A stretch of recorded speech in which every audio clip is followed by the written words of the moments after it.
नमस्कार दोस्तों। अभी तक हम लोगों ने 24 क्वेश्चन कर लिया था, जो राज्य की उत्पत्ति के विभिन्न सिद्धांत हैं उनसे संबंधित जो भी प्रीवियस ईयर में टीजीटी पीजीटी के लिए क्वेश्चंस आए हुए हैं उनसे संबंधित सारे क्वेश्चन हम लोगों ने कर लिया था। अभी आज हम लोग 25वें क्वेश्चन से शुरुआत करते हैं। ध्यान से देखिएगा, बहुत ही इम्पोर्टेंट चैप्टर का रिवीजन है और ये हमेशा ही यहाँ से जो है 3-4 सवाल आपके पूछे जाते हैं। क्यों? क्योंकि यहाँ पर हॉब्स, लॉक, रूसो उनका जो समझौतावादी सिद्धांत है और भी जो भी विचारक हैं जो कि राज्य की उत्पत्ति के संबंध में जानकारी देते हैं या अपना सिद्धांत बताते हैं, उन सब की जानकारी और रिवीजन यहाँ पर आपको मिलेगी। तो आइए देखते हैं आज का 25वां प्रश्न। राज्य की उत्पत्ति के संबंध में कौन सा सिद्धांत इस धारणा से शुरू होता है कि राज्य की उत्पत्ति से पहले मनुष्य प्राकृतिक अवस्था में था? तो जो कह रहा है कि राज्य की जब उत्पत्ति हुई उससे पहले जो है उससे पहले जो है मनुष्य प्राकृतिक अवस्था में। तो ऐसी बात कौन बोलता है? तो याद रखिएगा, हॉब्स और लॉक और रूसो, ये तीनों जो हैं, ये तीनों संविदावादी या समझौतावादी, ठीक है, विचारक हैं। ये लोग जो है राज्य की अवस्था से पहले एक अवस्था बताते हैं कि प्राकृतिक अवस्था, मनुष्य की एक प्राकृतिक अवस्था होती है जहाँ पर मनुष्य जो है बिना राज के रहता है। ठीक है, तो अभी और भी चीज़ें इसमें आएंगे आगे, जैसे जैसे क्वेश्चन आते जाएंगे हम लोग उसको समझते जाएंगे। तो लिखा हुआ है कि ऐसा कौन सा धारणा है या सिद्धांत है जो राज्य की उत्पत्ति से पहले मनुष्य की प्राकृतिक अवस्था में रहते थे? तो उसमें है पितृसत्तात्मक, मातृसत्तात्मक या बल सिद्धांत। तो ये तीनों नहीं है। इसमें से आपका जो सामाजिक अनुबंध का सिद्धांत है जिसमें हॉब्स, लॉक, रूसो आते हैं, ये वाला ऑप्शन ठीक होगा। याद रखिएगा, ये इंपॉर्टेंट है, नोट डाउन भी कर सकते हैं आप लोग। अगला प्रश्न देख लेते हैं। अगला क्वेश्चन है 26वां प्रश्न है, प्राकृतिक अधिकारों का सिद्धांत आवश्यक भाग है किसका? ऑस्टिन के संप्रभुता के सिद्धांत का नहीं, सामाजिक समझौते का सिद्धांत का सही, दैवी उत्पत्ति का नहीं, शक्ति सिद्धांत का नहीं। तो मित्रों जो है ये प्राकृतिक अधिकारों का सिद्धांत कहाँ से संबंधित है? तो वो है सामाजिक समझौते के सिद्धांत से। क्यों? क्योंकि अभी हमने ऊपर देखा है कि प्राकृतिक अधिकार कौन देता है। प्राकृतिक अधिकारों की बात कहाँ पर की जाती है? तो सामाजिक समझौते में, ठीक है, वहाँ पर बात की जाती है। और जो संविदावादी विचारक हैं कौन कौन हैं? तो याद रखेंगे, हॉब्स, लॉक और रूसो, है ना, ये तीनों बिल्कुल याद रखेंगे। ये तीनों बहुत ही इंपॉर्टेंट है, इनकी थ्योरी भी आप लोग पढ़ सके तो पढ़ लीजिएगा। नहीं तो मैं कुछ दिनों में जब ये अभी थोड़ा समाप्त होने लगेगा तो मैं इनकी थ्योरीज़ जो हैं, जो इम्पॉर्टेंट थ्योरीज़ हैं टीजीटी पीजीटी के लिए या अन्य जो भी परीक्षाएं हैं उनके लिए, मैं सारी थ्योरीज़ भी जो है आप लोगों को इसी चैनल के माध्यम से पढ़ाऊँगा। तो आप लोग इसको देखते रहिए। अगला प्रश्न देख लेते हैं। 27वां है कि निम्न सिद्धांतों के अनुसार राज्य की स्थापना जनता की इच्छा से हुई है। राज्य की जो स्थापना है, जो ये स्टेट, ये जो राज्य बना है, इसकी स्थापना जो है, स्थापना किसकी इच्छा से हुई है? जनता की इच्छा से हुई है। ये ऐसा किस सिद्धांत में है? तो शक्ति सिद्धांत नहीं, दैवी सिद्धांत नहीं, सामाजिक समझौते के सिद्धांत है। क्यों? क्योंकि यहाँ पर जो स्टेट बनता है ये एक समझौते के तहत, एक कॉन्ट्रैक्ट के तहत, एक समझौते के तहत जो है राज्य का निर्माण किया जाता है ना। क्या था कि बताते हैं ना कि राज्य से पहले एक प्राकृतिक अवस्था थी जिसमें मनुष्य रहते थे, है ना, जो मनुष्य रहते थे। तो उस प्राकृतिक अवस्था में क्या था कि लोग जब आगे बढ़ने लगे, मतलब अपना विकास करने लगे, तो धन की, जब जहाँ पर संपत्ति और धन की बात होती तो वहाँ पर क्या था, लोगों के बीच में लड़ाइयाँ शुरू हो गई, है ना। और इससे क्या है, अव्यवस्था फैल गई। तो अब एक ऐसे व्यक्ति या ऐसे एक संस्थान की ज़रूरत थी जो इन सब चीज़ों का निपटारा कर सके। तब क्या किया, आपस में लोगों ने समझौता किया और जो है स्टेट की स्थापना की, है ना। तो अभी इसका उत्तर हो जाएगा, राज्य की स्थापना जनता की इच्छा से हुई है। तो इसका क्या कौन सा है?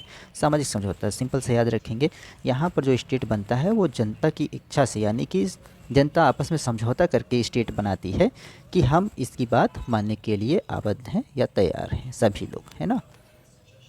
अगला प्रश्न हो जाएगा, फिर देखते हैं।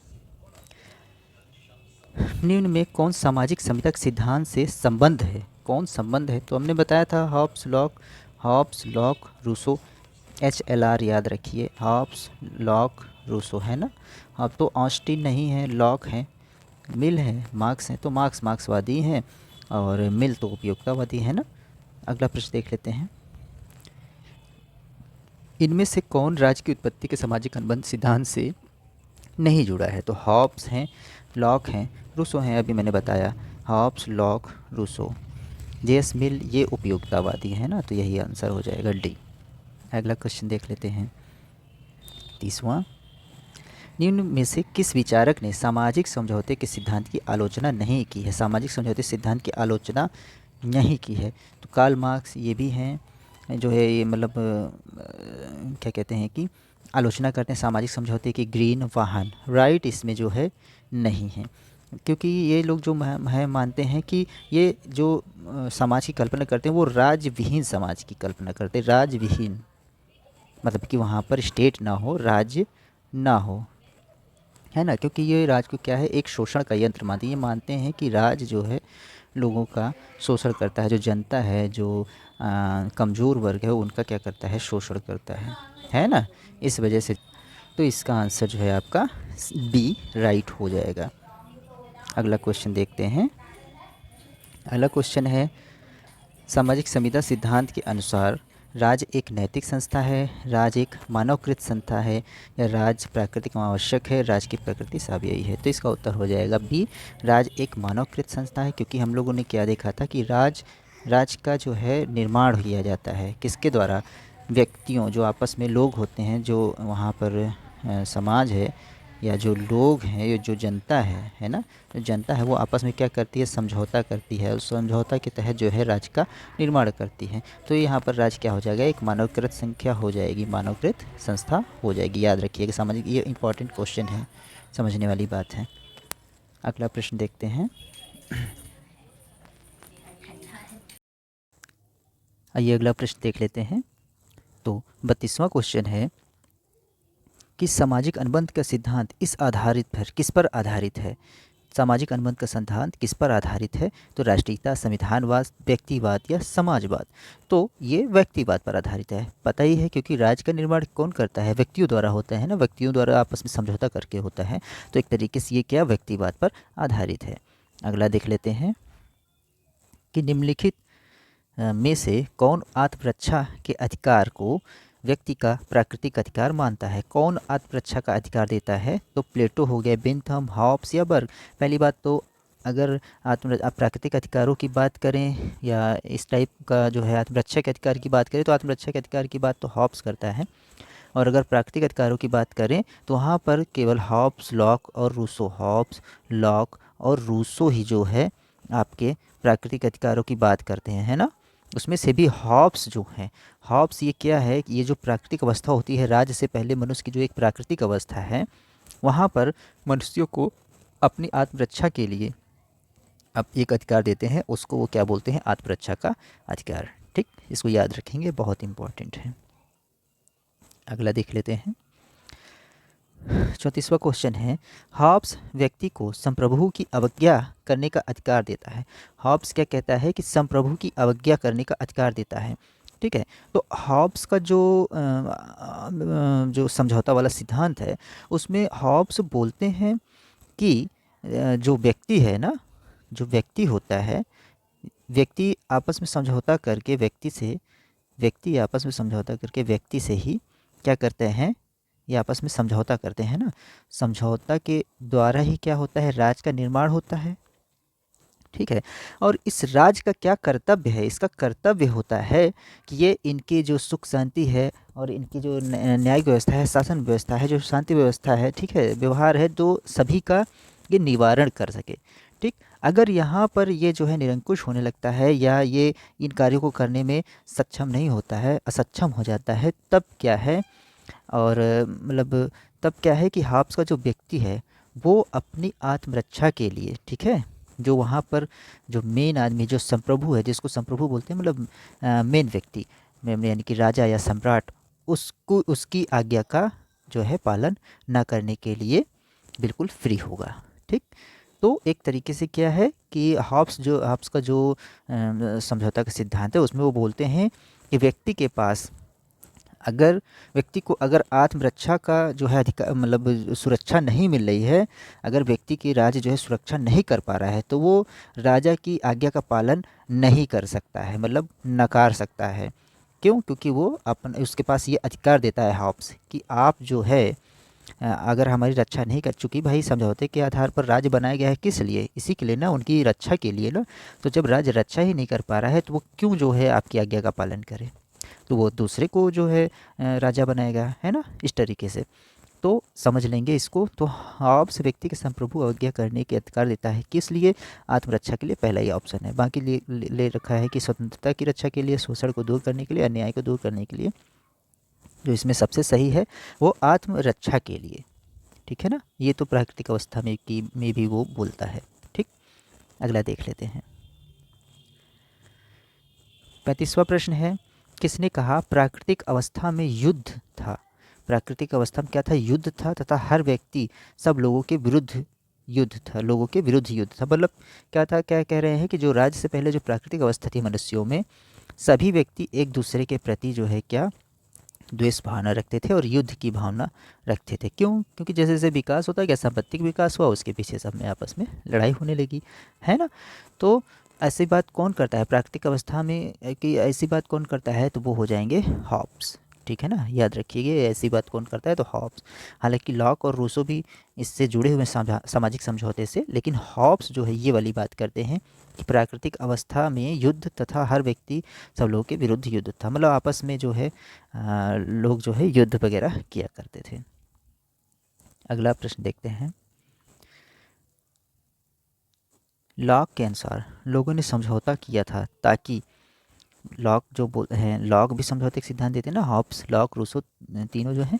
तो लॉक के अनुसार समझौता इसलिए किया गया ताकि उनके अधिकारों की रक्षा हो सके, पोपतंत्र का दमन किया जा सके, या गृह युद्धों का अंत हो सके, या शासकीय चर्च की स्थापना हो सके। तो इसका सही उत्तर हो जाएगा उनके अधिकारों की रक्षा हो सके।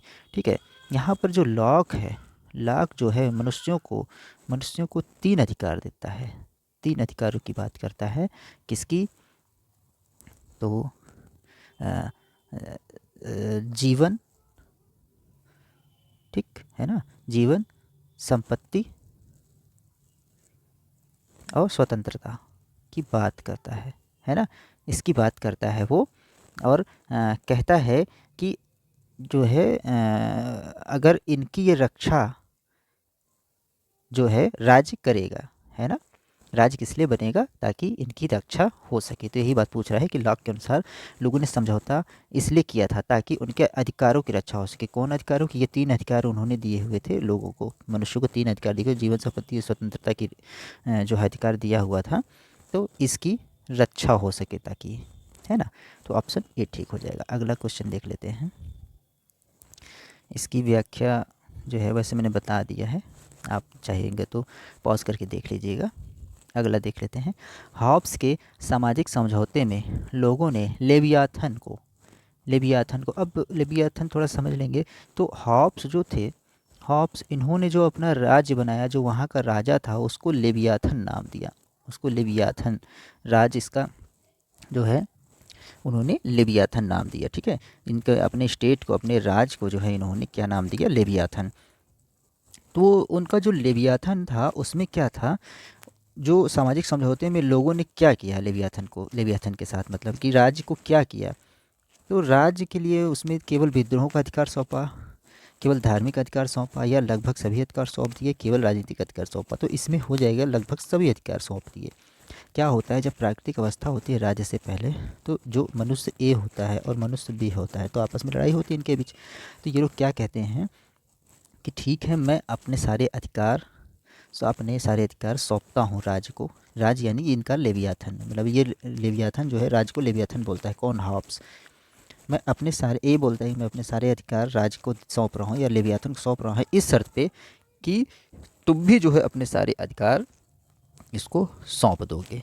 ठीक है ना, तो इस तरीके से ये समझौता करके आपस में, यही समझौता होता है, यही कॉन्ट्रैक्ट होता है, समझिएगा इसको।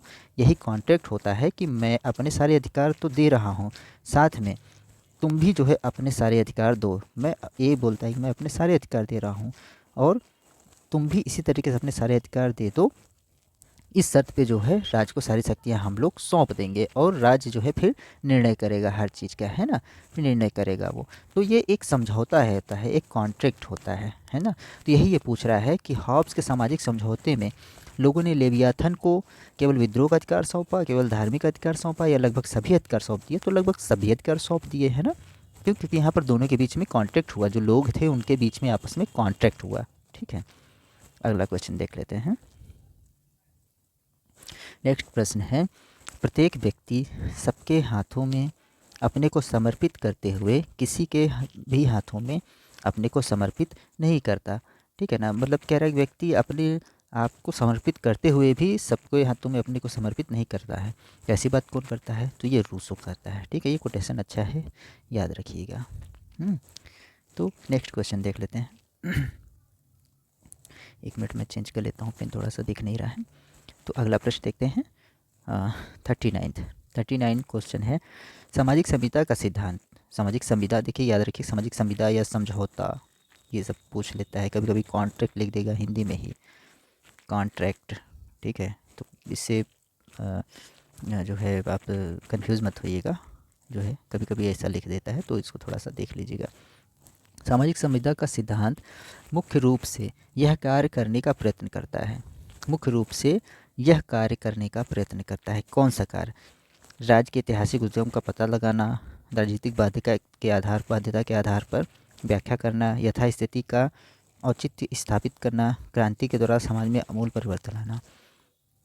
तो सामाजिक समझौते का सिद्धांत जो है मुख्य रूप से क्या करता है? सामाजिक समझौते का सिद्धांत क्या हुआ था? स्टेट बनता है, राज्य बनता है ना। यहाँ पर क्या है, ये स्टेट का क्या कार्य है? जो शासन का प्रक्रिया है, जो न्याय की व्यवस्था है, वो कौन करेगा? स्टेट करेगा। तो एक तरीके से क्या हुआ, ये राजनीतिक बाध्यता है उसके आधार पर जो है आधारित होता है ना। तो ये राजनीतिक बाध्यता के आधार पर आधारित है। मतलब क्या है, मतलब राजनीतिक बाध्यता मतलब क्या है कि स्टेट का काम है कि यहाँ शासन, कानून और न्याय व्यवस्था की व्यवस्था करना, ताकि लोग जो है आपस में झगड़ा ना करें, जो है लोग एक दूसरे को जो मतलब द्वेष की भावना से रखें, सब समान रूप से रहें, आराम से रहें, स्वतंत्र रहें, इस टाइप की बातों के लिए, मतलब ये एक राजनीतिक बाध्यता के तहत जो है स्टेट का जो है निर्माण किया गया है ना। तो सामाजिक समझौते का सिद्धांत मुख्य रूप से यह कार्य करने के लिए प्रयत्न करता है। कौन सा? राजनीतिक बाध्यता के आधार पर व्याख्या। ठीक है ना, अगला प्रश्न देखते हैं। अच्छा हाँ, इनकी एक मेन जो है बुक है आपकी, क्या कहते हैं कि लॉक की बुक है, टू ट्रीटाइज ऑन गवर्नमेंट, याद रखेंगे, है ना। इसको थोड़ा सा, हॉब्स की जो है मेन है आपकी लेवियाथन, ठीक है ना। और हॉब्स की बुक का नाम लेवियाथन है, जिसको वो राज्य मतलब राज्य का दर्जा देता है। इसके बाद लॉक की है टू ट्रीटाइज ऑन गवर्नमेंट, और रूसो की है सोशल कॉन्ट्रैक्ट। ये तीनों की जो है बुक है और बहुत इंपॉर्टेंट है। ये भी इम्पॉर्टेंट, ये भी इम्पॉर्टेंट, ये भी इम्पॉर्टेंट, याद रखेंगे।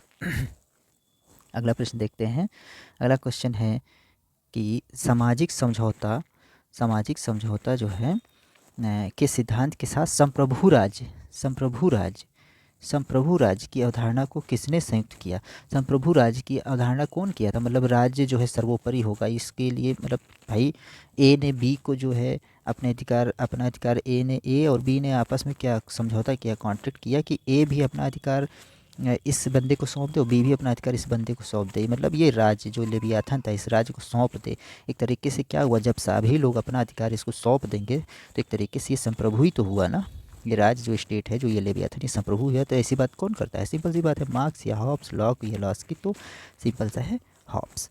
आशा कर रहे हैं कि समझ में आ रहा होगा आपको। अगर समझ में ना आए तो वीडियो को पॉज करके फिर से दोबारा सुनिएगा, तो समझ में आएगा आपको, है ना। मैं समझाने की पूरी कोशिश कर रहा हूँ। अगर जो चीज़ समझ में नहीं आती है तो आप कमेंट बॉक्स में कमेंट कीजिएगा, तो उसको मैं दोबारा से उस पर एक वीडियो बनाने की कोशिश करूँगा, ठीक है। अगला देखते हैं। 41वां है कि निम्न वक्तव्यों में से कौन सा वक्तव्य राज्य की उत्पत्ति के विषय में मार्क्सवादी सिद्धांत को स्पष्ट करता है। मार्क्सवादी सिद्धांत को स्पष्ट करता है, याद रखिएगा मार्क्सवादी सिद्धांत को। ठीक है, देख लेते हैं। तो राज्य की उत्पत्ति साधनों का विकास करने के उद्देश्य से हुई है। ठीक है, अगला देख लेते हैं, फिर बताते हैं। राज्य की उत्पत्ति उत्पादन की विधि में परिवर्तन लाने के उद्देश्य से हुई है। ओके। राज्य की उत्पत्ति उत्पादन के शोषण परक संबंधों की रक्षार्थ हुई है। ओके। राज्य की उत्पत्ति वर्ग विहीन समाज के उद्देश्य से हुई है। नहीं, ये तो नहीं है बिल्कुल भी। इसमें जो ऑप्शन सी है इसको समझेंगे। राज्य की उत्पत्ति उत्पादन के शोषण परक संबंधों की, शोषण परक जो संबंध है उसके रक्षार्थ हुई है। मार्क्सवादियों का क्या है, मार्क्सवादी जो है वो स्टेट, जो राज्य की कल्पना है, वो क्या बोलते हैं कि जो राज्य है वो क्या करता है, राज्य जो है, जो चूँकि वो जो है यहाँ पर दो वर्गों की बात करते हैं, मार्क्सवादी दो वर्गों की बात करते हैं समाज में, ठीक है ना, एक अमीर वर्ग, एक गरीब वर्ग, एक शोषक वर्ग जिसको बोलता है, एक शोषक वर्ग, एक शोषित वर्ग, है ना। तो कहता है कि जो ये शोषक वर्ग है, जो शोषण करता है, शोषक वर्ग है, वो राज्य का निर्माण करता है ताकि इस राज्य के द्वारा जो है ये शोषक वर्ग का शोषण कर सके।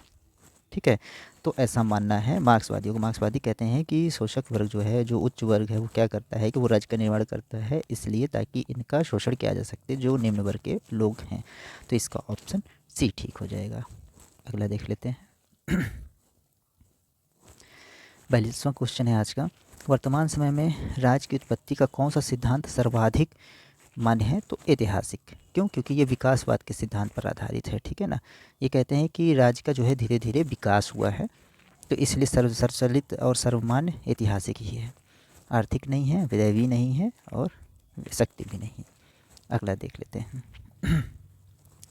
अगला प्रश्न है, निम्नलिखित में से कौन सा ऐतिहासिक सिद्धांत माना जाता है? ऐतिहासिक सिद्धांत कौन सा माना जाता है? बल्क सिद्धांत नहीं, मात्र सत्तात्मक सिद्धांत नहीं, विकासवादी सिद्धांत। अभी मैंने बताया ऐतिहासिक सिद्धांत, विकासवादी सिद्धांत। विकास के आधार पर इसमें क्या है, राज्य की उत्पत्ति मानी जाती है ना, विकासवादी। दैवीय सिद्धांत नहीं, तो ऑप्शन सी ठीक हो जाएगा, विकासवादी सिद्धांत। अगला प्रश्न देखते हैं, 44वां प्रश्न है आज का। राज्य की उत्पत्ति के किस सिद्धांत ने राज्य को एक क्रमिक विकास का परिणाम मानता है? राज्य की उत्पत्ति कौन सी है? राज्य को एक क्रमिक सिद्धांत, अभी मैंने बताया ना, क्रमिक विकास का। ठीक है, विकासवादी सिद्धांत कौन मानता है? दैवी शक्ति या समाज का अनुबंध, ऐतिहासिक अथवा विकासवादी सिद्धांत। तो ऑप्शन डी ठीक हो जाएगा। थोड़ा समझने की जरूरत है, क्वेश्चन बहुत आसान होते हैं। ठीक है, ये देखिए यूपीजीएससी मतलब जीआईसी का फेवरेट क्वेश्चन एक टाइप से है। अगला प्रश्न देखते हैं, राज्य की उत्पत्ति के नीचे दिए गए किस सिद्धांत को सर्वोत्तम माना गया है? ठीक है, अभी हम लोग कर चुके हैं, तो वही ऐतिहासिक, दैवीय सिद्धांत, सामाजिक समझौता सिद्धांत, विकासवादी सिद्धांत, मार्क्सवादी। चूँकि यहाँ विकासवादी दिया है, विकासवादी क्या है, समझौता, विकासवादी ही जो है ऐतिहासिक है ना, ऐतिहासिक सिद्धांत है। ठीक है ना, इसी को बोलते हैं जो है ये सर्वोत्तम माना जाता है, विकासवादी सिद्धांत। ठीक, अगला देख लेते हैं, राज्य की उत्पत्ति के संबंध में कौन सा सिद्धांत सर्वमान्य है? वही विकासवादी सिद्धांत फिर से आ जाएगा, है ना। तो इसको देख लेंगे, इंपॉर्टेंट क्वेश्चन है ना, थोड़ा सा याद रखेंगे। अगला क्वेश्चन देख लेते हैं, राज्य की उत्पत्ति का सबसे सही सिद्धांत, फिर से वही है, विकासवादी सिद्धांत, विकासकारी या विकासवादी सिद्धांत। ठीक है ना, अगला प्रश्न देख लेते हैं, राज्य की उत्पत्ति का कौन सा सिद्धांत काल्पनिक नहीं है? काल्पनिक नहीं है, दैवी शक्ति, ऐतिहासिक या सामाजिक समझौते सिद्धांत। तो ऐतिहासिक। क्यों? क्योंकि ये विकासवाद पर आधारित है, वही चीज़ है ना, क्योंकि ये जैसे यथार्थ पर आधारित है, मतलब कि चूँकि विकास हुआ है इसका, तो ये कोई काल्पनिक नहीं है, इसलिए ऐतिहासिक सिद्धांत हो गया। अगला देख लेते हैं। ठीक है, अभी आज इतना ही। आज हम लोगों ने 48 क्वेश्चन तक कर लिया है। जो नेक्स्ट वीडियो होगी वो हम 49वें क्वेश्चन से शुरू करेंगे। तो आशा करते हैं आप लोगों को वीडियो पसंद आ रही होगी, और अगर जो चीज़ आपको इसमें समझ में नहीं आती है तो प्लीज़ जो है आप लोग कमेंट किया करिए, ताकि मैं उस पर वीडियो या कुछ भी जो भी हल है वो दे सकूं। और साथ ही साथ आपको और जिन चीज़ों वीडियो चाहिए आप लोग कमेंट कर सकते हैं। और वीडियो कैसी लगी अगर हो सके तो कमेंट करिएगा, और लाइक ज़रूर करिएगा, शेयर करिए और सब्सक्राइब भी कीजिए और करवाइए प्लीज़, क्योंकि अभी मुझे सब्सक्राइबर्स की ज़रूरत है। बहुत बहुत धन्यवाद।